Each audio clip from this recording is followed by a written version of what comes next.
ఎవరైనా మీ ఇళ్లలో పాములు పెంచుకుంటారా? కామెంట్ చేయండి. మీ ఇళ్లలో పాములు పెంచుకునే వాళ్ళు ఎవరైనా ఉన్నారా? ఇదా ప్రశ్న అడిగినప్పుడు మీరిచ్చే సమాధానం ఏంటి? మాకేమైనా పిచ్చా అండి? మేమెందుకు పెంచుకుంటాం పాములు? కోడిని పెంచుకుంటాం, కుక్కని పెంచుకుంటాం, మేకని పెంచుకుంటాం, ఆవును పెంచుకుంటాం, ఇంకేదో పెంచుకుంటాం. వాటన్నిటి వల్ల ఉపయోగాలున్నాయి. కానీ పాముని ఎలా పెంచుకుంటామండి? పాము కాటేసిద్ది కదా! అని ఎవరైనా చెప్పొచ్చు. పాము తను పెంచిన వాళ్ళని కూడా తను కాటేయగలదు.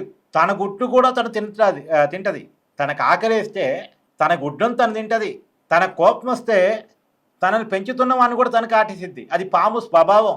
యాస్థితిగా ఇప్పుడు వైసీపీ స్వభావం కూడా అలాగే కనపడతా ఉంది. తన కార్యకర్తలను కూడా తను చంపేసుకోవటం. తన ఇంట్లో వాళ్ళని కూడా తను కక్ష సాధింపు వ్యవహారాలతో ఇబ్బంది పెట్టడం. ఇప్పుడు సేమ్ వైసీపీ స్వభావం ఇలాగే కనపడతా ఉంది. త్రాచి పామును పోలినటువంటి స్వభావం కనపడతా ఉంది. మీ కామెంట్‌ని జత చేయండి. Thank you.